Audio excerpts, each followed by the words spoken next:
দর্শক, এই মুহূর্তে দাঁড়িয়ে আছি কুষ্টিয়া জেলার ইবি থানাধীন ওয়াবদা মোড়ে।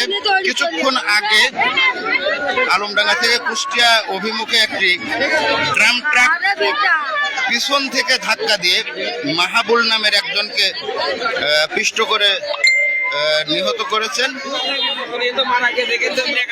ব্যবস্থা করতাম মারা গেছে, গাড়ি চালায়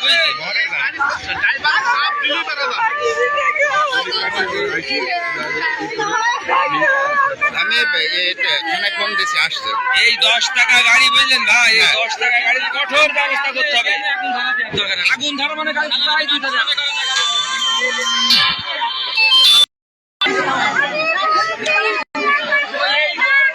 দর্শক, দেখতে পাচ্ছেন এই হালসা ওয়াবদা মোড়ে কিছুক্ষণ আগে একটি ড্রাম ট্রাক মাহবুল নামের একজনকে পিষ্ট করে পালিয়েছেন। ট্রাকটিকে আটক করতে সক্ষম হয়নি।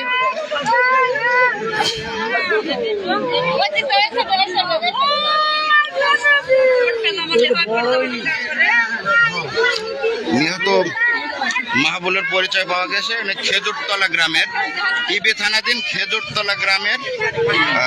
এর বাবার নাম কি ভাই? মৃত আনোয়ার আলীর পুত্র মাহবুল।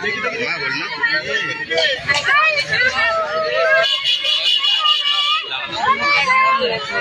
আসলে প্রতিনিয়তই এই দুর্ঘটনার শিকার হচ্ছে এই হালসা থেকে বালুচর নলকোলাই এই রাস্তা, যে চুয়াডাঙ্গা কুষ্টিয়া মহাসড়ক রয়েছে, এই জায়গাটাতে গত পরশু দিনও নলকোলা বালুচর মোড়ে নসিমন এবং পিকআপ ভ্যানের মুখোমুখি সংঘর্ষে 2 জন নিহতের ঘটনা ঘটেছে। আজকে আবার পুনরায় এই ওয়াবদা মোড়ের নিকটে সাইকেল নিয়ে বাড়ির দিকে যাচ্ছিলেন এই মাহবুল, খেজুরতলার দিকে।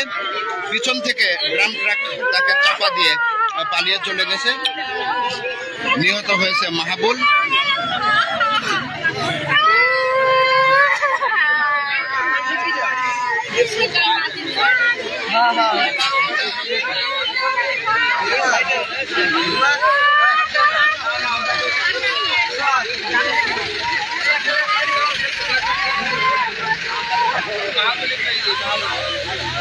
সংশ্লিষ্ট কর্তৃপক্ষের দৃষ্টি আকর্ষণ করব, এই হালসা থেকে এই চুয়াডাঙ্গা কুষ্টিয়া মহাসড়কের এই হালসা এলাকায় প্রতিনিয়তই যে দুর্ঘটনা ঘটছে, সেটি যেন তারা আমলে নেয়।